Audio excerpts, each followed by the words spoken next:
নমস্কার, শুভ সন্ধ্যা। ভারত টিভিতে আপনাদের স্বাগত। আজকের গুরুকুল একটু অন্য ধরনের। কেন?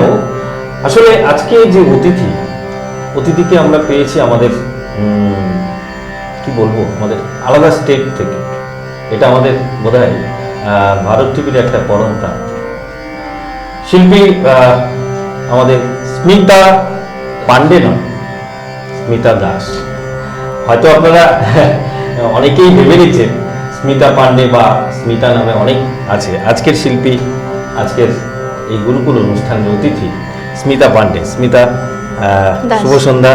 আজকের এই ভারত টিভিতে তোমাকে স্বাগত। প্রথমেই বলি, স্মিতা কিন্তু ভীষণ লাজুক, ও কিছুতেই বসবে না। আমরা একটু ভিন্ন স্টেট থেকে তাকে পেয়েছি, বিভিন্ন রাজ্য থেকে, কিন্তু আমরা তার কণ্ঠে গান শুনবো না। হঠাৎ করেই এটা স্থির হলো যে স্মিতাকে আজকে আমাদের অতিথিতে এই আসনে বসাবো। তোমার গান শুরু হলো কবে? অ্যাকচুয়ালি আমি 3.5-4 বছর তখন থেকে আমি গান স্টার্ট করছি। আচ্ছা, সেটা কি মানে তখন থেকেই শেখা? হ্যাঁ, তখন থেকেই শুরু করেছিলাম ক্লাসিক্যাল দিয়ে। তারপর প্রথমে আমাদের ওখানে লোকাল একজন টিচার, কথা আদার স্টেট কোথা থেকে এসছে সেটা তো বলা হয় না। অ্যাকচুয়ালি স্মিতা এসছে নাগাল্যান্ড থেকে। আর নাগাল্যান্ডের কৃষ্টি, সংস্কৃতি, ভাষা আপনারা অনেকে হয়তো ফেসবুকে দেখেছেন। আমরা বেশিরভাগ লোকই এখনো সেই বিষয়ে পরিচিত নই। তো তোমার এই যে নাগাল্যান্ডে ছিলে, সেখানকার সংস্কৃতি নিয়ে আলোচনা করব। প্রথমেই বলি যে তুমি কি ওখানকার সংস্কৃতিতেই বড় হয়েছে, না আমাদের এই রাজ্যের সংস্কৃতি নিয়ে তোমার চর্চা? আমাদের ওখানে বাঙালি অনেক আছে। আচ্ছা, 60-70% বাঙালি আছে। তো আমাদের কালচারটা, আমরা যেখানে ছোট থেকে বড় হয়েছি, বাঙালি কালচারই ছিল। কিন্তু আমরা পড়াশোনা করেছি সবকিছু ইংলিশ মিডিয়াম। আচ্ছা, ইংরেজিটা বেশি? হ্যাঁ, ওখানে প্রেফার করে ইংরেজিটাই বেশি। আচ্ছা, হ্যাঁ। তো মানে কিন্তু কালচার আমরা যেমন আমাদের সবকিছু বাঙালি, মানে একটা ঘরানা। হ্যাঁ হ্যাঁ আছে বাঙালি ঘরানাটা, সেটা ওখানে ওই কালচারটা একটা নির্দিষ্ট জায়গায় সীমাবদ্ধ। হ্যাঁ হ্যাঁ হ্যাঁ হ্যাঁ। আর বাকি জায়গাগুলোতে, বাকি অঞ্চলগুলো রয়েছে তোমাদের নাগাল্যান্ডের যে। হ্যাঁ, নাগাল্যান্ডের ভিন্ন ভিন্ন ডিস্ট্রিক্টগুলোতে মানে ওখানে কালচারটা একটু আলাদা। যেমন নাগারা বেশি ওখানে থাকে, তো ওদের একটা মানে চলতি ভাষা আছে একটা। কিরকম? যেমন আমরা ভাত খেয়েছো বললে ওরা ভাত খাইছে, এরকম বলে। আচ্ছা, হ্যাঁ। তো নাগাদের আমি দেখেছি ওদের সংস্কৃতির মধ্যে যে ওদের পারফর্মিং ডান্স যেটা আছে, সেটার মধ্যে একটা আলাদা একটা দৃশ্য দেখা যায়। সেই দৃশ্য নিয়ে আলোচনা করব পরে। কিন্তু আপনারা অনেকক্ষণ ধরে অপেক্ষা করছেন যে স্মিতার কণ্ঠে একটা গান শুনবেন, তাই তো? চলুন স্মিতা, একটা গান দিয়ে শুরু করা যাক। হ্যাঁ, কি শোনাবে? আমি একটা ভজন দিয়ে শুরু করছি। ভজন? বেশ, সন্ধ্যায় ভজন শুনতে বেশ। হ্যাঁ হ্যাঁ, মীরার ভজন দিয়ে। চল, ঠিক আছে। এক রাধা এক মীরা, দো রানী शान को जहां, अंतर ज्ञान दोनों की चाह में बोलो, अंतर ज्ञान दोनों की चाह में बोलो। एक प्रेम दीवानी, एक दरस दीवानी, एक प्रेम दीवानी, एक दरस दीवानी। एक राधा एक मीरा, दोनों ने शान को चाहा, अंतर क्या दोनों की चाह में बोलो। एक प्रेम दीवानी, एक दरस दीवानी, एक प्रेम दरस दीवानी।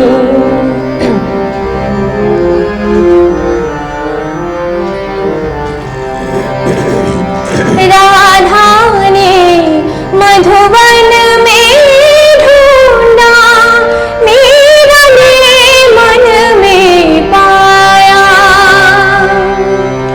राधा जिसे खो बैठी वो गोविंद, मीरा हाथ बिठाया। एक मुरली एक पायल, एक पगड़ी एक घायल, अंतर क्या दोनों की चाह में बोलो, अंतर क्या दोनों की चाह में बोलो। एक जीत न मानी एक हार न मानी, एक प्रेम दीवानी एक दरस दीवानी। एक राधा एक मीरा, दोनों ने शाम को चाहा, अंतर क्या दोनों की चाह में बोलो। एक प्रेम दीवानी एक दरस दीवानी, एक प्रेम दीवानी एक दरस दीवानी। Thank you. থ্যাংক ইউ তো আমাদের জানানো দরকার। মানে সত্যি এই যে কণ্ঠটা তোমার একটা মানে একটা প্রত্যেকটা মানে কথা তোমার পিন পয়েন্টে পৌঁছাচ্ছে। এটা যিনি শেখালেন, যিনি দায়িত্ব নিয়েছিলেন এটা শেখানো, এই পিন পয়েন্টে নিয়ে যাওয়া, সেই গুরুর নামটা না শুনলে ভালো লাগবে না। অ্যাকচুয়ালি আমি প্রথম থেকেই বলি হ্যাঁ, আমি কোথা একদম। থেকে আমার মানে গানের জগৎটা শুরু হয়েছে। অ্যাকচুয়ালি আমি ছোটবেলা 4 বছর যখন ছিল তখন থেকে গান স্টার্ট করেছি, কিন্তু তখন মানে ওরকম ওই জায়গাটা পাইনি। তো মানে আমি আমাদের ওখানে একটা স্কুল আছে মিউজিক কলেজ বলে, ওখান থেকে আমার গান স্টার্ট হয়েছে, আচ্ছা। শিখেছিলাম। তারপর আমার জ্যাঠতো দিদি ছিল আমাদের বাড়িতে, আচ্ছা। ও হচ্ছে ওই আমার যে মেন গুরু, হ্যাঁ। ওনার কাছে মানে গান শিখতো। মানে ক্যালকাটা থেকে প্রত্যেক মাসে একবার করে আসতো আমাদের ওখানে আচ্ছা, ডিমাপুরে আচ্ছা। আমাদেরকে ক্লাস করাতে। তো ও শিখছিল। তারপরে তো আমি যখন দেখলাম এত ভালো গুরু, তারপরে আমি কান্নাকাটি শুরু করলাম যে এত আমি ভালো গুরু, এই যে তুমি তোমার সেন্সটা এলো, গুরু তো অনেকেই থাকে, তো ভালো মন্দ বিচার করার যে দক্ষতাটা তুমি হ্যাঁ। অর্জন করলে কবে থেকে? ওই আমার তখন থেকে ছোটবেলা থেকে জানি না এটা গড গিফটেড নাকি, আমি মানে তখন থেকে আমি মানে বুঝতে পারলাম যে না আমার এই এখানকার গুরু দিয়ে হবে না, আমার ওনাকেই দরকার। মূলত 4 থেকে 5 বছরের হ্যাঁ, মধ্যে হ্যাঁ। একজন গুরু ভালো বা মন্দ সেটা কি দেখে তুমি মনে করলে প্রথম? সেটাই বললাম যে আমার ওইটাই গড গিফটেড কিছু ছিল, হয়তো আমি বুঝে গেছি মানে আমার ওনাকেই দরকার। তো আচ্ছা। আমি তো কান্নাকাটি শুরু করলাম বাড়িতে যে আমি তো আর এখানে শিখবো না মিউজিক কলেজে, আমি ওনার কাছেই গান শিখবো। তারপরে মানে আমার গলা টলা শুনেও মা ওরাও বুঝলো যে না ওকেও তো দিতে হবে। তারপরে তো ওই গুরু আমার শ্রদ্ধেয় শিশির বৈরাগ্য আমার আচ্ছা। গুরুর নাম। তিনি এখনো রয়েছেন? হ্যাঁ রয়েছেন। আচ্ছা।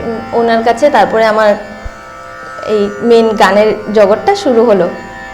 মানে স্টার্টিংটাই তোমার একজন গুরু, বড় গুরুর কাছে। হ্যাঁ হ্যাঁ হ্যাঁ। মানে এইটা কিন্তু একটা বড় ব্যাপার। সাধারণত আমরা দেখতে পাই যে স্টার্টিং মা বাবা ভাই বোন কারো হাত ধরে আমরা দেখেছি আমাদের এই হ্যাঁ, অঞ্চলে। তারপরে কিছুটা শেখার পরে সেখানে বড় গুরুর কাছে। তোমার শুরুটাই কিন্তু বড় গুরু। তার মানে গুরু নির্বাচন যদি ঠিক হয় তাহলে গানটা সঠিক মাত্রায় প্রথম থেকেই ঠিকঠাক তালিমটা বলে Exactly. প্রথম থেকেই যে তালিমটা হওয়া উচিত সেটা সঠিকভাবে তোমার চলে এসছে। হ্যাঁ হ্যাঁ একদম একদম। সত্যি অনবদ্য তোমার কণ্ঠ, মনে হয় আমার দর্শক শ্রোতারা যারা দেখছেন বা দেখবেন তারা নিশ্চয়ই মুগ্ধ হয়েছেন বা হবেন। আরো জানতে ইচ্ছে করছে যে তুমি যে এই যে গানের প্রতি তোমার যে অ্যাট্রাকশন, সেটা কি তোমার বাড়িতে কোনো পরিবেশ ছিল গানের? হ্যাঁ হ্যাঁ, প্রথম থেকেই আমাদের একটা গান বাজনার পরিবেশই ছিল। আমার মেজো কাকু উনিও গান বাজনা একদম, আমরা যখন থেকে মানে বুঝতে শুরু করেছি তখন থেকেই দেখতাম কাকুকে গান করতে। আচ্ছা। তারপরে আমার জেঠিমা যে উনি অ্যাকচুয়ালি, আমি মানে বলতে চাই যে আমাদের পেছনে যদি উনি না থাকতেন এতটুকু আমি দাঁড়াতে পারতাম না।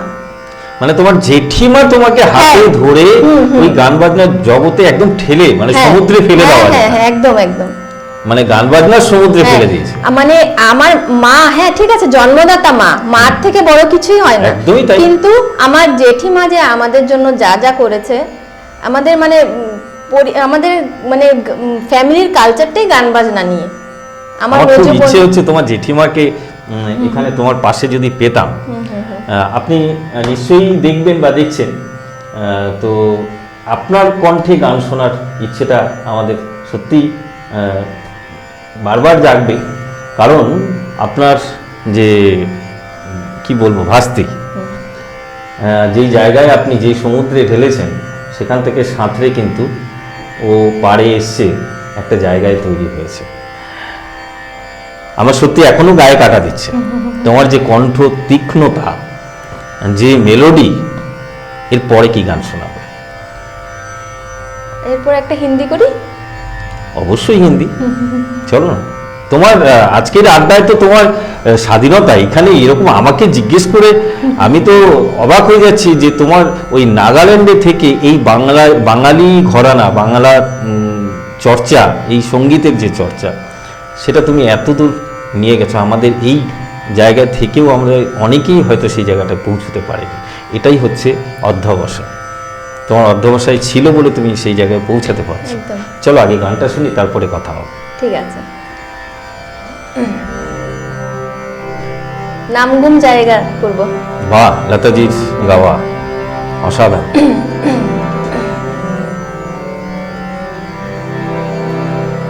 नाम गुम जाएगा, चेहरा ये बदल जाएगा, मेरी आवाज़ ही पहचान है,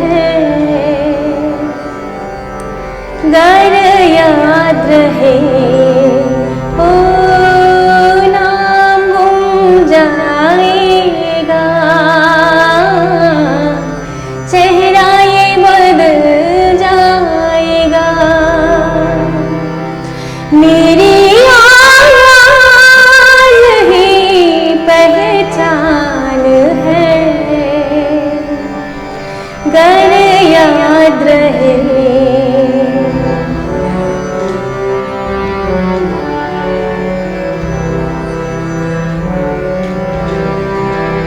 वक्त के सितम कम हरे हसी, आज है यहाँ कल कहीं नहीं, वक्त के बड़े अगर मिल गई कहीं, मेरी आवाज़ ही पहचान है, गर याद रहे ओ नाम गुम जाएगा, चेहरा ये बदल जाएगा, मेरी पहचान है, गर याद रहे। আজকে হঠাৎ করে তোমাকে জোর করে বসিয়ে দেওয়া, একটু কি ভয় হচ্ছিল তোমার মনে? হ্যাঁ, একটু তো ভয় হচ্ছিল। মানে কতটা সেটা? আমার তো তোমার গান যেটা শুনছি সেটাতে কিন্তু এতটুকু মনে হচ্ছে না তুমি ভয়ে ছিলে। একটু তো ভয় পাচ্ছিলাম, যেহেতু প্রথম ফার্স্ট টাইম। চলো গানটাকে আরেকটু এগিয়ে নিয়ে যাই।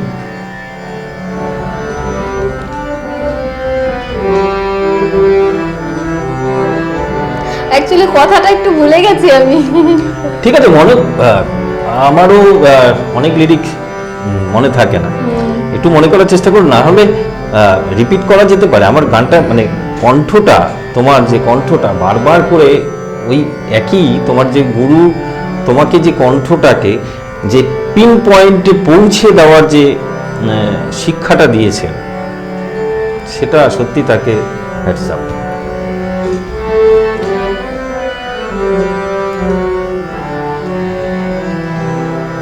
वक्त के सितम कम हरे हसी आज है यहाँ कल कहीं नहीं वक्त के भरे अगर मिल गई कहीं मेरी आवाज़ ही पहचान है गर याद रहे ओ नाम गुम जाएगा चेहरा ये बदल जाएगा मेरी आवाज़ ही पहचान गर याद रहे। কথাটার মধ্যে তোমার পরিচয়টা লুকিয়ে আছে। দেখো, আজকে তুমি বসেছো আমাদের ভারত টিভিতে, তোমার নাম স্মিতা দাস। স্মিতা নামে একটি মেয়ে এসেছিল, নামটা হয়তো ভুলেই যাবে, কিন্তু তোমার যে কণ্ঠটা, সেটা কিন্তু মানুষের মাথায় তুমি ঢুকিয়ে দিয়ে গেলে। আর রইল তোমার গুরুর কথা। গুরু তোমাকে যে শিক্ষাটা দিয়েছে, গুরুকে আমরা এখানে পেলাম না, হয়তো কোনোদিন সুযোগ হবে কি হবে না জানি না, কিন্তু গুরু যে তোমাকে শিক্ষাটা দিয়েছে, সেই গুরুর শিক্ষাটাই তোমার মধ্যে আমরা শুনব। যে তোমাকে নিশ্চয়ই প্রথম দিন গুরু কিছু টিপস দিয়েছিল যে এটা করতে হবে, এটা করতে হবে না, সেটা যদি একটু আমাদের দর্শককে বলো। অ্যাকচুয়ালি আমার যে গুরু ছিলেন, উনি আমার উপরে এতই কনফিডেন্ট ছিলেন, মানে আমাদের অ্যাকচুয়ালি আমাদের বাড়িতেই উনি ক্লাস করাতেন। আচ্ছা, ক্যালকাটা থেকে এসে আমাদের বাড়িতেই ক্লাস হতো মাসে একদিন। উনি 3 দিন থাকতেন আমাদের বাড়িতে, যেদিন আসতেন ওই দিন থেকে ক্লাস শুরু করতেন। তারপরে আমাদের বাড়িতেই ক্লাস হতো, সব যত স্টুডেন্ট ছিল ওনার আমাদের বাড়িতেই ক্লাস করাতেন। আমি মানে সবার লাস্টে বসতাম, আর আমাকে মানে খালি লিখে দিতেন উনি। আচ্ছা, মানে ওটা যে সুরটা ধরিয়ে দেওয়া, ওনার এত কনফিডেন্ট ছিল আমার উপরে যে ও পেরে যাবে, তুমি এটা টাস্ক দিয়ে দিত। বুঝতে পেরেছিলেন যে তোমার মধ্যে গড গিফটেড কিছু ব্যাপার রয়েই গেছে, কণ্ঠটা এবং সেই সঙ্গে একটা গান রপ্ত করার ক্ষমতা। মানে গুরু গাইছেন, গুরু তোমাকে শিক্ষা দিচ্ছেন, সেটা তো মৌখিকভাবে, আর কিছু গ্রামাটিক্যাল জিনিস তোমাকে লিখে দিচ্ছে, তাই তো? সেটাকে রপ্ত করা, সেটাকে নকল করা, সেটা যে বেশি পারবে সেই ভালো জায়গায় পৌঁছাতে পারবে, এবং তুমি নকল করতে বেশি ভালো পারো। গুরু তোমাকে যে শিক্ষা দিয়েছেন তার ফাঁকে আমি তোমার মারফত গুরুর কথাটা আমার শ্রোতাদের, দর্শকদের পৌঁছে দেব। নিশ্চয়ই কিছু আমি দেখলাম তুমি স্টুডিওতে আসার আগে আমাদের যে আতিথেয়তা যতটুকু করেছে, তার মধ্যে এটা খাবো না, এটা খাবো, এটা খাবো না, এটা খাবো, তার মানে তোমার মধ্যে কিছু রেস্ট্রিকশন আছে মনে হয় এই গানকে কেন্দ্র করে, কণ্ঠটাকে ঠিক রাখার জন্য। তুমি কিভাবে সেটাকে মেনটেন করো? মানে কি খাও, কি খেতে বলেছে, কতটা খেতে বলেছে? এরকম কিছুই নেই, মানে এটা খেতে পারবো না ওরকম কিছু নেই, কিন্তু মানে এখন আমি এসেছি এখানে, আসার পর ঠান্ডা লেগে গেছে অ্যাকচুয়ালি আমার। মানে আমাদের ওখানকার হিউমিডিটিটা একরকম, এখানে হিউমিডিটি একরকম, তো ফট করে ঠান্ডা লেগে গেছে। হ্যাঁ, ওয়েদারটা চেঞ্জ হয়েছে, তো গলাটা বসে গেছে। তো আপনারাই বলুন, ওর গলাটা কি বসেছে? আমার তো মনে হয় না ওর গলা বসেছে। তারপরে হচ্ছে আমি একটা কথা বলতে চাই। অ্যাকচুয়ালি আমার বিয়ে হয়েছে পর থেকে আমি মানে গানের মধ্যে একটু চর্চাটা কম, অনেকটাই কম। ঠিক। তো তুমি বিয়ের আগে কিভাবে চর্চা করতে, কতক্ষণ করতে? মানে যতদিন আমার বিয়ে হয়েছে তার আগ পর্যন্ত আমি মানে আমার একটা স্কুলও ছিল, আমি ক্লাস করাতাম স্টুডেন্টদেরকে। তো স্টুডেন্টদের সাথে তো মানে রেয়াজ হতোই ওদেরকে শেখানোর মানে টাইমটাতে। তারপরেও আমাদের একটা রুটিন ছিল আমাদের বাড়িতে, মানে যেরকম সকালবেলা উঠে আমরা স্কুল টুল যেতাম, আসার পরে বিকেলে একটু খেলাধুলা, তারপরে সন্ধ্যাবেলা একটা টাইম বাঁধা ছিল 5টা থেকে 5:30টার মধ্যে আমরা রেয়াজ করতে বসতাম। সেটা প্রতিদিন? প্রতিদিন। এটা কি মা বাবার নির্দেশ ছিল না তোমার একটা জেঠিমা? রুটিন করা ছিল, হ্যাঁ routine করা বলতে ছিল। পারবো যে আমার জেঠিমাই ওটা রুলসটা মানে আমাদের বললাম শুরুতেই বললাম আমাদের, জেঠিমা। হ্যাঁ জেঠিমা আমাদের। সেটা কি বাড়ির যারা যারা গান গাইতেন বা শুনতে ভালোবাসতেন তাদেরকে সবাই মিলে একসাথে বসতেন? হ্যাঁ হ্যাঁ, আমার দাদা, আমার জ্যাঠতো দাদা আমার তবলা বাজাতো, তো আমি গান নিয়ে বসতাম। তারপর প্রথমে এরকম কোনো নির্দিষ্ট মানে ছিল না যে আমি আগে বসতে হবে। দিদি হয়তো প্রথমে বসতো, দিদিরও স্টুডেন্ট ছিল, দিদি বসতো, জ্যাঠতো দিদি আর কি, আমার জেঠিমনির মেয়ে। তো ও প্রথমে বসতো, তারপরে আমি রেয়াজ করতে বসতাম। তারপরে দাদা তবলায় সঙ্গত করতো আমাদের সাথে। না সত্যি তোমাদের ঘরানাটা শুনে না মানে লোভ হচ্ছে। মানে ওই রকম একটা পরিবেশ একটা বাড়িতে থাকা মানে সেটার মাত্রাটাই আলাদা রকম। তুমি নাগাল্যান্ড থেকে রায়গঞ্জে এলে, রায়গঞ্জের পরিবেশ এবং নাগাল্যান্ডের পরিবেশ আমাদের যেমন তোমার ঘরের যে পরিবেশটা, সাংস্কৃতিক পরিবেশটা, পরিমণ্ডলটা ভীষণ ভীষণ অ্যাট্রাক্ট করছে। কিন্তু রায়গঞ্জে যে সাংস্কৃতিক চর্চা, তুমি বিভিন্ন মঞ্চে ঘুরে বেরিয়েছো, দেখেছি আমরা, অনুষ্ঠান দেখেছো, সেটার মধ্যে ফারাক কি পেয়েছো? একদম রাত দিন ফারাক। যেমন যেমন আমার এখানে যেমন এই সিজনটায় প্রোগ্রাম বেশি হয়। আমি এখানে আসার পর থেকে দেখছি বিভিন্ন রকমের বিভিন্ন জায়গায় প্রোগ্রাম হচ্ছে, গানের আমার সাংস্কৃতিক অনুষ্ঠান হচ্ছে, আমার খুব ভালো লাগে এগুলো। আচ্ছা। যেটা আমাদের ওখানে পাই না। আগে আমরা যখন ছোট ছিলাম তখন মানে যখন গান বাজনা ছোটবেলায় করতাম, স্টার্ট করেছিলাম, তখন অনেক প্রোগ্রাম হতো আর কি। একটা নান্দনিক বলে একটা কম্পিটিশন হতো মানে। আর তারপর যখন বড় হতে শুরু হলাম তখন থেকে দেখলাম যে প্রোগ্রাম আস্তে আস্তে বন্ধ হয়ে যাচ্ছে। তো ওই ব্যাপারটা মানে সেটা কি প্রোগ্রাম বন্ধ হওয়ার কারণটা কি সেটা অন্য কোনো কারণ? যে আমাদের এই অঞ্চলেও একসময় প্রোগ্রাম মানুষ বেরোতে ভয় পেত, একটা উচ্ছৃঙ্খল পরিবেশ তৈরি হয়েছিল, সেটাও কি সেখানে ছিল বলেই সেটা? এক্স্যাক্টলি ওটাও না, আবার ওটাও ঠিক মানে যেমন আমাদের ওখানে নাগারা মানে প্রোগ্রাম যেমন কি ওদেরই কিছু একটা যেমন ফেস্টিভ্যাল কিছু, ওটাতেই বেশি প্রায়োরিটি দেয়। আমাদের একদমই তাই, আমাদের কালচারটা এত একটা মানে ওখানে প্রায়োরিটি দেয় না নাগারা।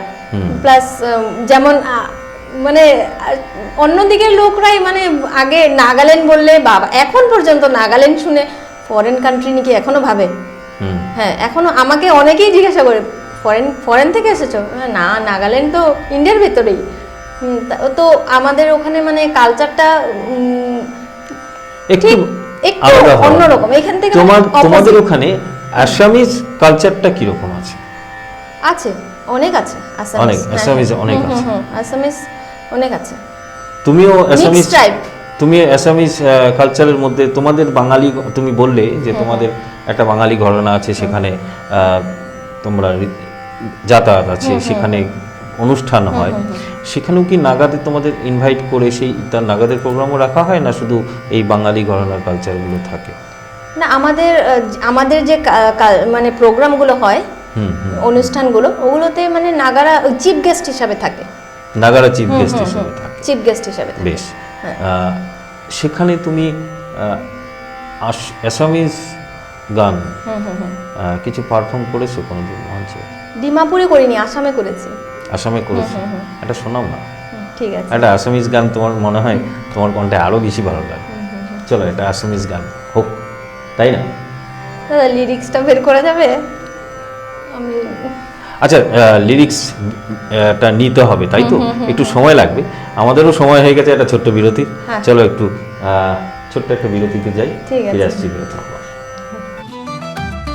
রেডিমেড পোশাকের মনকাড়া কালেকশন নিয়ে এবার হাজির রায়গঞ্জের বসন্ত স্টোর্স। একই ছাদের নিচে পেয়ে যাবেন লেহেঙ্গা, চুড়িদার, শাড়ি, ব্লেজার সহ ছোট বড় সবার মনের মতো পোশাক। তাই আর দেরি নয়, আজই আসুন বসন্ত স্টোর্সে। আমাদের ঠিকানা বিধাননগর মোড়, NS রোড, রায়গঞ্জ, উত্তর দিনাজপুর।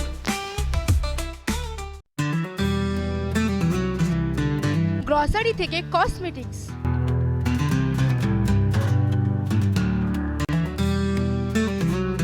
আপনার যে কোনো প্রয়োজনীয় জিনিস পেয়ে যাবেন একই ছাদের তলায়।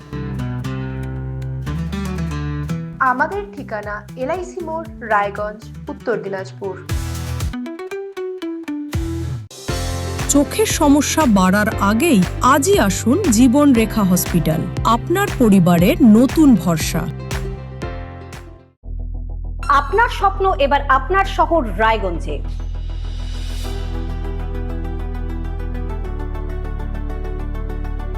এবারে শক্তিশালী পালসার N160 আপনাদের স্বপ্ন পূরণের জন্য প্রস্তুত। সবচেয়ে কম দামে এবং আকর্ষণীয় ছাড়ে পেয়ে যাবেন আপনার স্বপ্নের বাইকটি। মাত্র 5,999 টাকা ডাউন পেমেন্টে করুন আপনার স্বপ্ন পূরণ। এছাড়াও থাকছে 6,000 টাকা পর্যন্ত ডিসকাউন্ট এবং 10 বছরের ওয়ারেন্টি ও 2 বছর ফ্রি সার্ভিসের সুবিধা। সাথে থাকছে আরও অতিরিক্ত সেভিংসের সুযোগ। তাই আজই আসুন বাজাজ হুইলসে। আমাদের ঠিকানা পূর্ব অশোকপল্লী, পুরনো জাতীয় সড়কের পাশে, রায়গঞ্জ, উত্তর দিনাজপুর। রায়গঞ্জের উন্নয়নে কি এক হবে শাসক বিরোধী? ঝগড়া নয়, রাজনৈতিক বিতর্ক দেখুন সাপ কথায় ভারত টিভিতে। আমি রাধা মাধব, আমার সাথে দেখুন সাপ কথা প্রতি রবিবার দুপুর 3টায়। যে কথা কেউ বলে না, যেদিকে কেউ তাকায় না, গভীর থেকে আরো গভীরে বিশ্লেষণ হবে এবার চুলচেরা।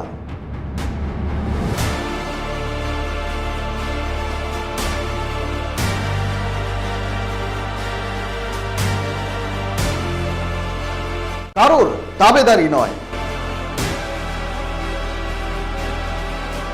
আমি সত্যান্বেষী, আমার সঙ্গে থাকুন প্রতিদিন রাত 8টায় শুধুমাত্র ভারত টিভিতে। রেডিমেড পোশাকের মনকাড়া কালেকশন নিয়ে এবার হাজির রায়গঞ্জের বসন্ত স্টোর্স। একই ছাদের নিচে পেয়ে যাবেন লেহেঙ্গা, চুড়িদার, শাড়ি, ব্লেজার সহ ছোট বড় সবার মনের মতো পোশাক। তাই আর দেরি নয়, আজই আসুন বসন্ত স্টোর্সে।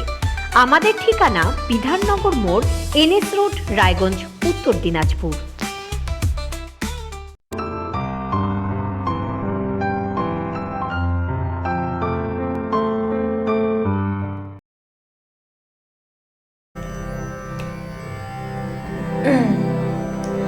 बातों रेखे कोते बात साओ तुमाने लुई जुआही आज तुम्हार बाते रे बातों रेखे कोते बात साओ तुमाने लुई जुआही आज तुम्हार बाते रे তুমি আহিলে নামে মুকুরে হাম তুমি নহলে উকা উকা মোর ফাগুন বাতরে খেকতে বাত চাও তোমারে লৈ যোৱাহি আজি তোমাৰ বাতেৰে বাতরে খেকতে বাত চাও তোমারে লৈ যোৱাহি আজি তোমাৰ বাতেৰে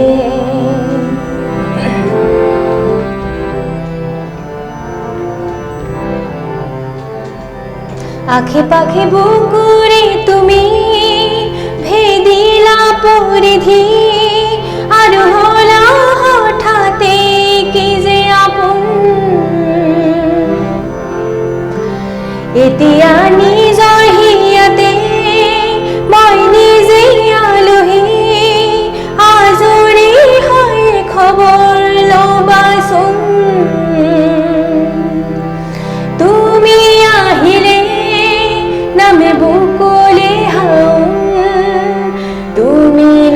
বলে উকা উকা মোর ফাগুন বাতরে খেকোতে বাত সাও তোমালে লুই জুয়াহি আজি তোমার বাতরে বাতরে খেকোতে বাত সাও তোমালে লুই জুয়াহি আজি তোমার বাতরে।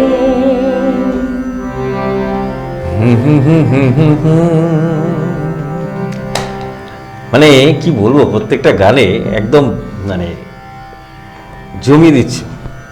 মানে এটা যদি মঞ্চে তোমাকে পেতাম, যে ওই সাউন্ডটা পেলে, ওই ইনস্ট্রুমেন্ট পেলে, মানে কি ভালো লাগবে। ও যদি আমাদের এখানে চলে আসে কি হবে বলুন তো? মানে এখানে বলতে আমাদের পশ্চিম বাংলায়, কলকাতা অথবা আমাদের রায়গঞ্জে পেলে তো একদম ব্যাপারটা মাখা হয়ে যাবে। আমরা অ্যাসামিজ শুনলাম, বাংলা ফোক সং, সেইটার চর্চা কি তোমার বাড়িতে হয়? হ্যাঁ, হতো। কারণ তুমি যার বাড়িতে এসছো, আমি নামটা আমি জানি না বলবো কি না, অতিথি হিসেবে, আর সেখান থেকে আমরা তোমাকে ছো মেরে নিয়ে এসছি। সেই জায়গাটায় তার বাড়িতেও কিন্তু একটা গানের চর্চা রয়েছে, একদম গান বাজনা, নাচ, আর কি কি অনেক অনেক। ওরা আমাকে ইন্সপায়ার না করলে আমি হয়তো এই জায়গাটায় পৌঁছাতাম না। না। তা সেখানে তুমি যে এসছো, সেটা ইন্সপায়ার করার জায়গা তো প্রথমে ছিল না। তুমি তো তোমার গুরুর কাছ থেকে তুমি যতটা শুনলাম 4-5 বছর বয়সে, সেটা তো আছে এটা। আর তারপরে তোমার এই গাছে ফুল এসছে, সেটাকে পরিচর্যা করছে এরা, একদম তাই তো? হ্যাঁ হ্যাঁ, একদম। আমার খুব ইচ্ছে হচ্ছে এই গানটার পরেই না একটা যদি ফোক, বাংলা ফোক যদি শোনা যেত তোমার কাছ থেকে। ফোক, হ্যাঁ, একদম খালি গলায়, চলো না হোক। আপাতত মনে পড়ছে না আমার, অ্যাকচুয়ালি চর্চা নেই তো গান বাজনার। একটু একটু একটু মনে করার চেষ্টা করো, দেখো চলে আসবে।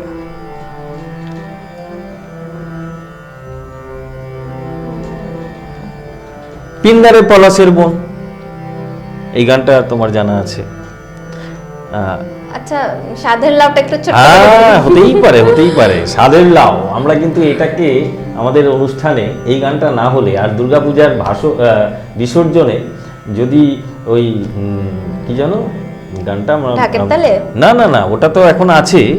আর ওই খাইকে পান বানা রসওয়ালা, হ্যাঁ। এই গানটা না হলে কিন্তু বিসর্জন হবে না। আর সাধের লাউ যদি না হয়, তাহলে কোনো সাংস্কৃতিক মঞ্চের কথা আলাদা, বিভিন্ন আঙ্গিকের সাংস্কৃতিক মঞ্চ তৈরি হয়, কিন্তু আমরা যেটা আমাদের ভাষায় অর্কেস্ট্রা বলি, অর্কেস্ট্রেশন তো আলাদা, কিন্তু আমাদের ভাষায়, পরিভাষায় আমরা বলি অর্কেস্ট্রা। সেখানে সাধের লাউ ছাড়া কিন্তু সেই গান, সেই মঞ্চে জমবে না।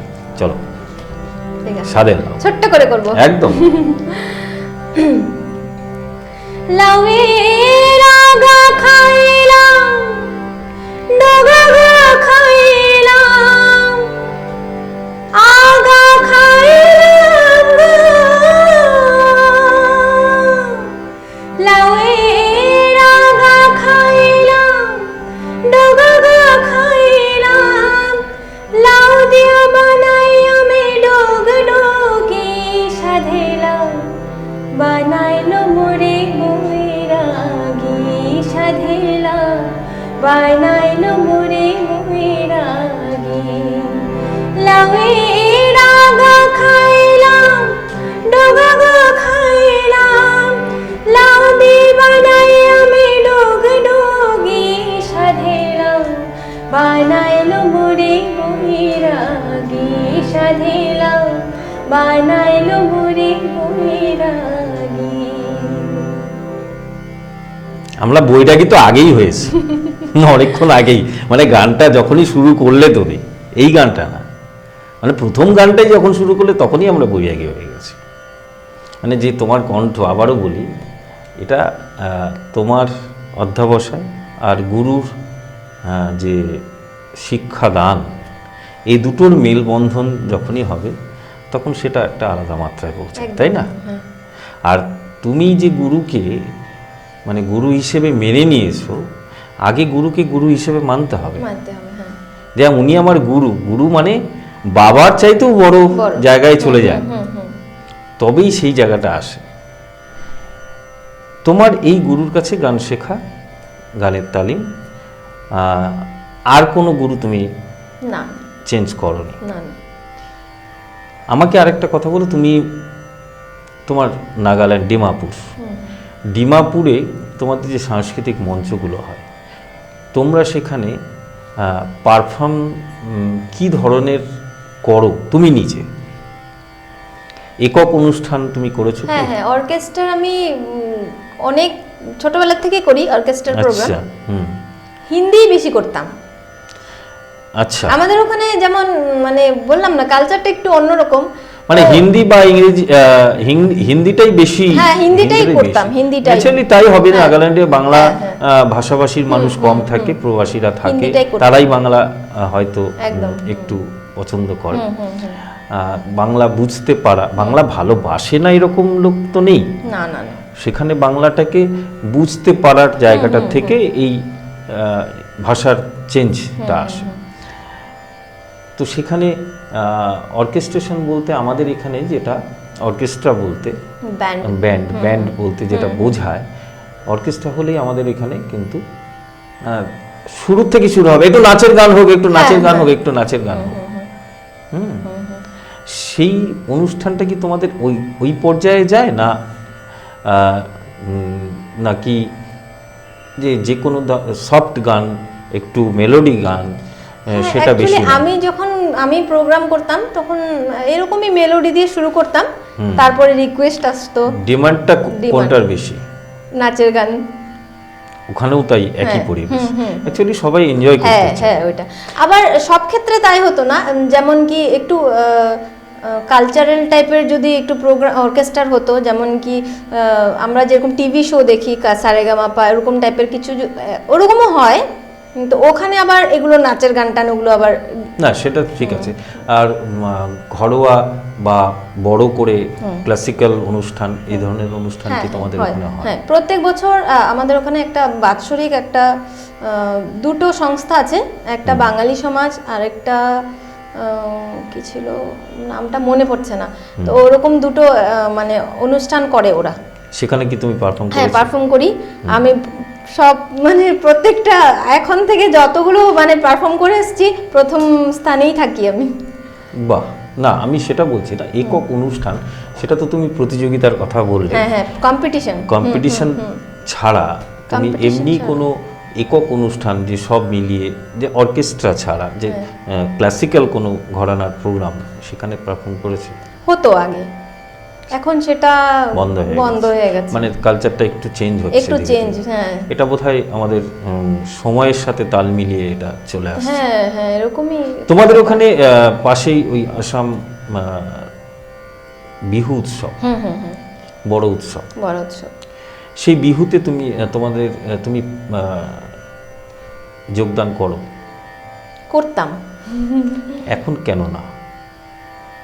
এখন এটা একটু পার্সোনাল ম্যাটার, এটা মানে না বলাটাই ঠিক হবে। বিয়ের পরে একটু অন্যরকম হয়। আচ্ছা, তোমার যাব সেই আলোচনাতে যাব, আমরা আগে গানে ছিলাম, সেই আলোচনাতে একটু পরে যাচ্ছি। তোমার বিহুর যে গানগুলো, সেগুলো কি তোমাকে হাতছানি দেয়? হ্যাঁ, ভালো লাগে। চলো একটা বিহু হোক। বিহু ছোট করে, আমার দর্শকরাও কিন্তু জুবিন তোমার ওখানে কতটা দুঃখ পেয়েছিলে? খুব খুব খুব খুব। আমি একটু আগে যে গানটা করলাম জুবিনের, সেই গানটাও জুবিনের বিখ্যাত একটা গান যেটা ভাইরাল খুব হয়েছে, মায়াবিনী। মায়াবিনী। চলো একবার মায়াবিনীটা আমরা শুনে নিই, ঠিক আছে, দেখি কতটা চোখে জল আনতে পারো আমাদের। ঠিক আছে।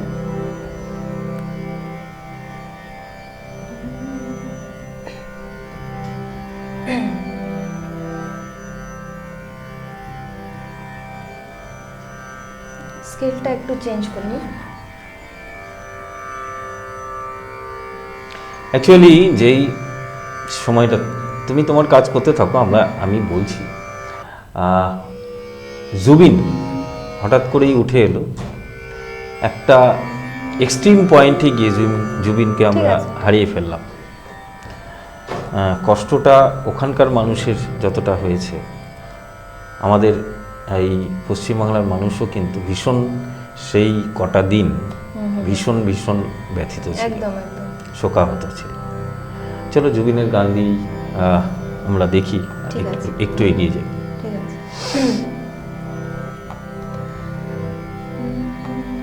মায়াবিনী রাতের বুকু দেখা পালু তোমার ছবি, ধরা দিলা গোপনে আহি হিয়ার কোন। মায়াবিনী রাতের বুকু দেখা পালু তোমার ছবি, ধরা দিলা গোপনে আহি হিয়ার কোন। তুমি যে মোর হুকান মন নিয়রে শেষা দুপার নামে আহার উদরে নয় মোর দেহাত প্রতি পুয়া। দুহার হতে বহু যুগরে নাসো এধারো হাসাবো বহু যুগরে নাসো। নিজানো গান মোর হে খবর ভাবো তোমার বুকু।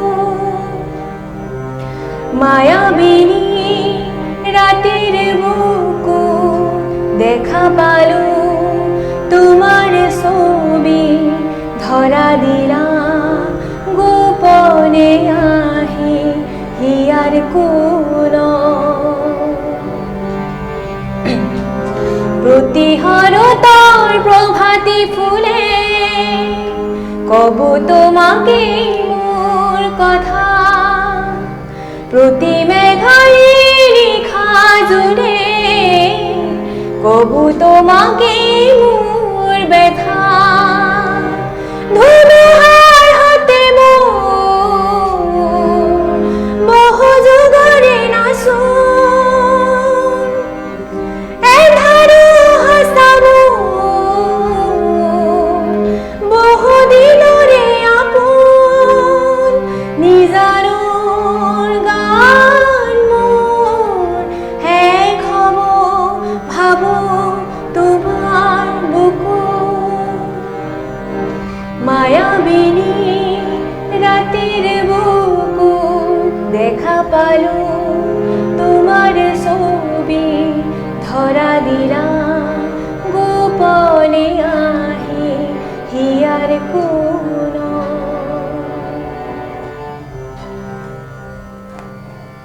গানটা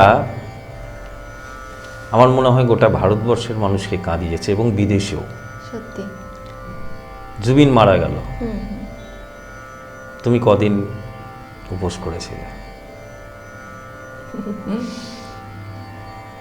অ্যাকচুয়ালি খুবই দুঃখিত হয়েছিলাম, এখনও দুঃখিত মানে ওনার জন্য। আমি ইভেন আমি নর্থ ইস্টে একটা বড় কম্পিটিশনে ছিলাম, উনি আমার সাথে ছিল। আচ্ছা। জুবিনদা। হ্যাঁ। মানে এতই এক্সাইটেড ছিলাম ওনাকে দেখার জন্য, ওই প্রোগ্রামে গিয়ে মানে দেখেছিলাম। আর উনি এত সামনাসামনি পেয়েছেন, কাইন্ড হার্টেড মানুষ ছিল, খুবই ভালো ছিল। আচ্ছা। মানে একদম আমি কাছাকাছি কথা বলেছি ওনার সাথে। আর ওনার ওয়াইফ যে গরিমা, তো উনিও এতই ভালো লোক, মানে ওনাদের দুজনের মধ্যে এতটাই মিল ছিল, আমি দেখলাম বন্ডিংটা খুব ভালো। তো ওই প্রোগ্রামেই মানে জুবিনদার সাথে আমার দেখা, তো তারপরে ছবি টবি নেওয়া, এক্সাইটেড ছিলাম, সব করেছি। তোমার বিয়ের ক বছর হলো? 13 ইয়ার্স। 13 ইয়ার্স। Love marriage? হ্যাঁ, লাভ ম্যারেজ। সেটা কি গান নিয়ে? একদমই না, তাহলে এই কি বলবো, হঠাৎ করেই হয়ে যায়। হঠাৎ করে, হ্যাঁ। এখন তারা, তোমরা দুজনে আছো, তোমাদেরও বন্ডিং আমি যেটুকু শুনেছি দারুণ। আচ্ছা, একটা কথা বলতে চাই, হ্যাঁ। আমার হাজবেন্ড যে আমাদের কালচারের একদমই না। আচ্ছা। আমার হাজবেন্ড নেপালি। নেপালি? হ্যাঁ। নিশ্চয়ই নেপালি গান তোমার হাজবেন্ড খুব পছন্দ করেন এবং তোমার গানও পছন্দ করেন। তো সেই জায়গায় দাঁড়িয়ে হাজবেন্ডের পছন্দের গান সেটা আমরা শুনব। তোমাদের প্রেমটা প্রথম যেদিন হলো, তোমার কাছে গান শুনতে চেয়েছিল কি? হ্যাঁ, একদম। কি গান শুনেছিল? করি তালে। হ্যাঁ, অবশ্যই, সে তো শুনছে ঠিক বা আছে। শুনবে। ঠিক আছে। মানে তাকে পটালে কি করে যে গানটা দিয়ে সেটা? तिम्रो मायाले बाँधेर राखा, मेरो सिरानी होस् तिम्रो काखा, तिम्रो मायाले बाँधेर राखा, मेरो सिरानी होस् तिम्रो काखा, जान नदेऊ मलाई अब टाढा, माया यो होस् अझै अझै गर, तिम्रो मायाले बाँधेर राखा, मेरो सिरानी होस् तिम्रो काखा।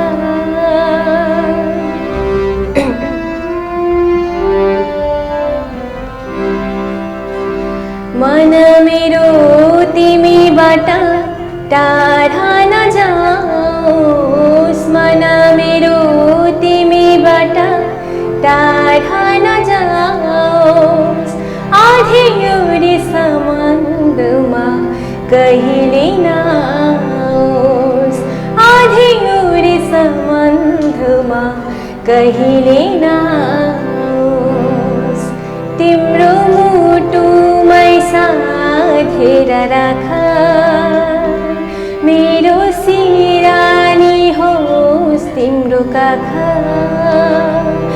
तिम्रो मायाले बाँधेर राखा, मेरो सिरानी होस् तिम्रो काखा, जान नदेऊ मलाई अब टाढा, माया यो होस् अझै अझै गर, तिम्रो मायाले बाँधेर राखा, मेरो सिरानी होस् तिम्रो काखा। আমরা এতক্ষণ যতগুলো গান শুনলাম তার মধ্যে 4টে ভাষা তোমার মধ্যে পেলাম। সেই 4টে ভাষাই কি তোমার রপ্তব্য? হ্যাঁ। 4 ভাষাতেই তুমি কথা বলতে পারো? হ্যাঁ। সঙ্গে রইল ইংরেজি, ইংরেজিটা বাদ থাকলো। আসলে আজকে না তোমার সাথে কথা বলবো, আড্ডা মারবো, আড্ডার থেকে বেশি না খালি তোমার গান শুনতে ইচ্ছে করছে, শুনতে ইচ্ছে করছে, শুনতে ইচ্ছে করছে। চলো গানই হোক আজকে, আমরা কথা কম বলবো। তুমি 90s গান বেশি ভালোবাসো এবং গাইতেও বেশি পছন্দ করো।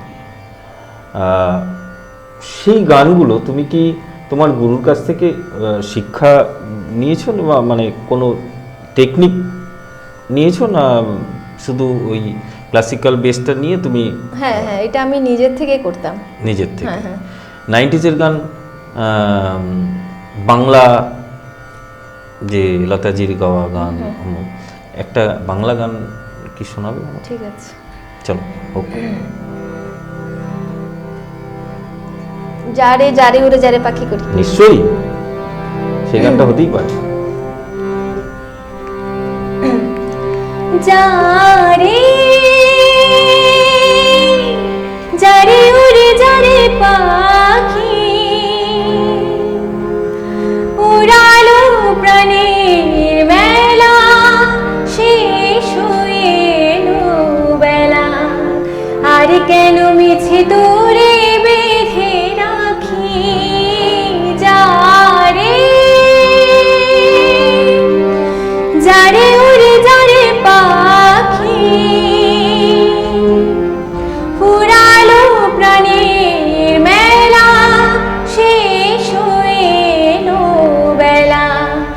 আর কেন মিছে তোরে বেঁধে রাখি যারে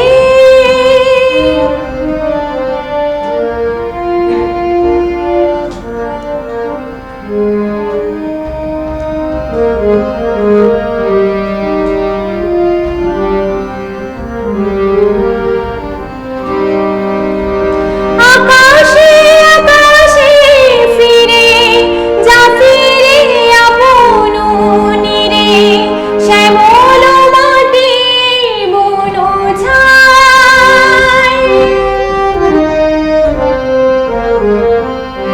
আকাশে আকাশে ফিরে যা ফিরে আপন নীরে শ্যামল মাটি বন ছাই শুধু মনে মনে তোরে ডাকি চাহি না খেলিতে খেলা শেষ হইল বেলা আর কেন মিছে তোরে বেঁধে রাখি যারে যারে উড়ে যারে পাখি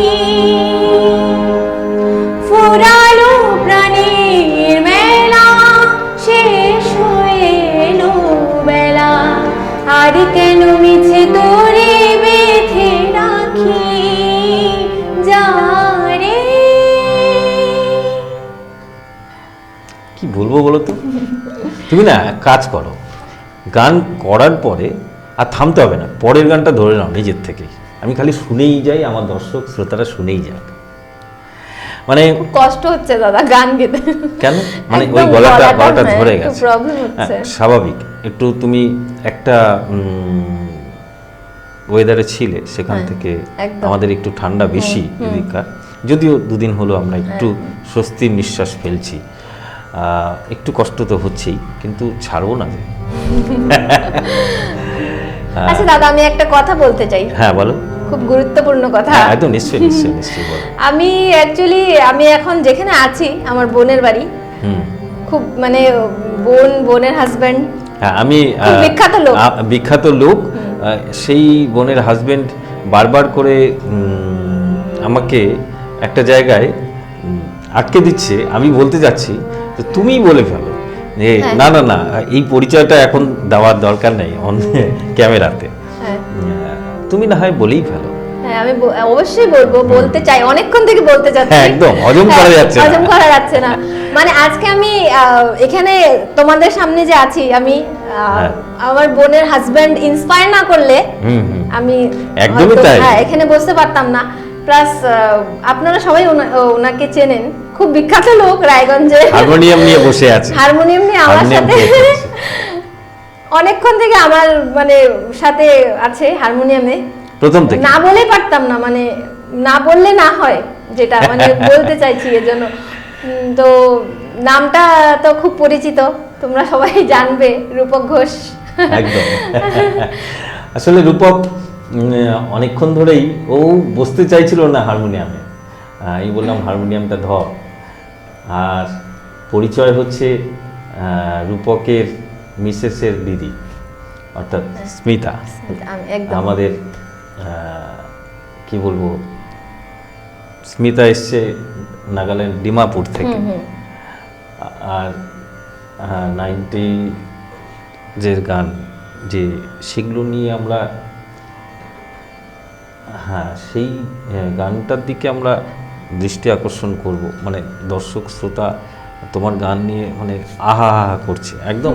আমি তাদের দেখতে পাচ্ছি না, তারা আমাকে দেখছে। তো আমরা বেশি কথায় না গিয়ে বরং এই অল্প সময়ের মধ্যে, আমাদের সময় প্রায় শেষের পথে, এই অল্প সময়ের মধ্যে ছোট ছোট করে আরও দুই একটা গান যদি শুনিয়ে দাও। তুমি তো ওই মেডলি করো মঞ্চে গিয়ে বিভিন্ন গানে, সেরকম একটা কিছু যদি করো। ঠিক আছে, মানে তুমি বলতে চাইছো যে 90s এর গান? 90s এর গান হলে বেশি ভালো, মানে আমরা তোমার কণ্ঠে এটাই বেশি ভালো লাগছে। আর আচ্ছা, একটা গজল টাইপের করি, আশাজি। চলো হোক, চলো। সালোনা সাত সাজনে। বাহ বাহ বাহ, অসাধারণ।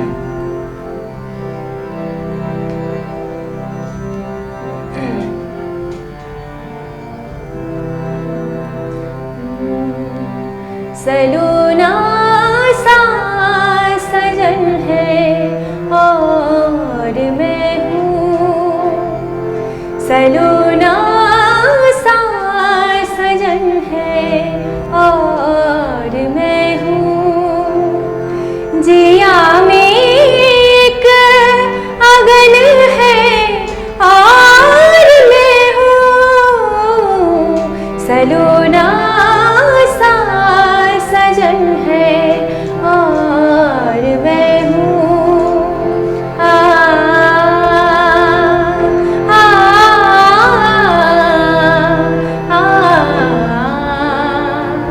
आ,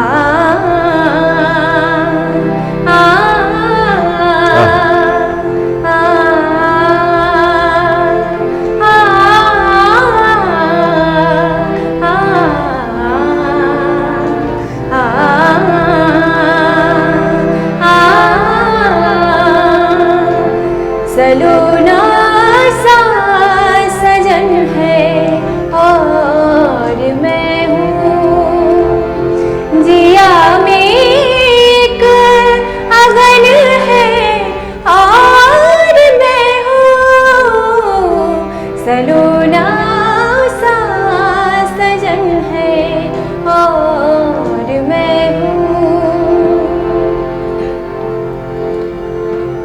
चुराए चैन रातों को जगाए, चुराए चैन रातों को जगाए, पिया का ये जलन है और मैं हूँ, सलूना सा सजन है और मैं हूँ।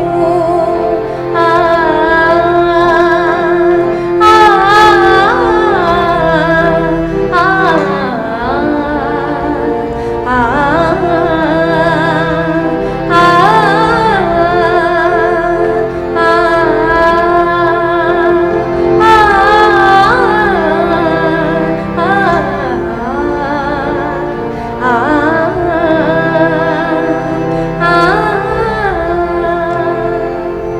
অসাধারণ একটা সন্ধ্যা কাটালাম আমাদের গুরুকুল অনুষ্ঠানে আমাদের আজকের অতিথি স্মিতা দাসকে নিয়ে। শেষ হয়েও শেষ হলো না, ইচ্ছে থাকলেও আরো গান শুনবো তোমার কণ্ঠে। আমি জানি না কবে আবার পাবো তোমাকে আমাদের এই প্ল্যাটফর্মে। তোমার সাথে কথা বলে খুবই ভালো লাগলো। আমারও ভালো লাগলো এবং আমাদেরও ভালো লাগলো।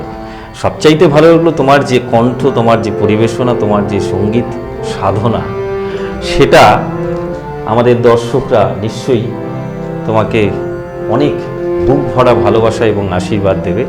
তুমি অনেক দূরে এগিয়ে যাও, আরও অনেক দূরে। এভাবেই থেকো, মানুষকে গানে গানে আনন্দ দিয়ে যাও। একদম একদম। চলো, আজকের অনুষ্ঠান আমরা এখানেই শেষ করছি। ঠিক আছে।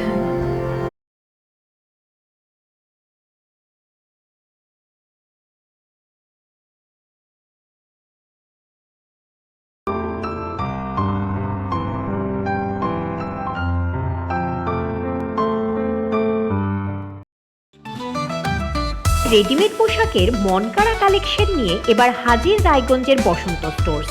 একই ছাদের নিচে পেয়ে যাবেন লেহেঙ্গা, চুড়িদার, শাড়ি, ব্লেজার সহ ছোট বড় সবার মনের মতো পোশাক। তাই আর দেরি নয়, আজই আসুন বসন্ত স্টোর্সে। আমাদের ঠিকানা বিধাননগর মোড়, NS রোড, রায়গঞ্জ, উত্তর দিনাজপুর।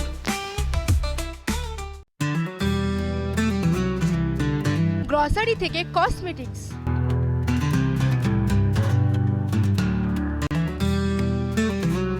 আপনার যে কোনো প্রয়োজনীয় জিনিস পেয়ে যাবেন একই ছাদের তলায়। আমাদের ঠিকানা LIC মোড়, রায়গঞ্জ, উত্তর দিনাজপুর। চোখের সমস্যা বাড়ার আগেই আজই আসুন জীবন রেখা হসপিটাল, আপনার পরিবারের নতুন ভরসা। আপনার স্বপ্ন এবার আপনার শহর রায়গঞ্জে।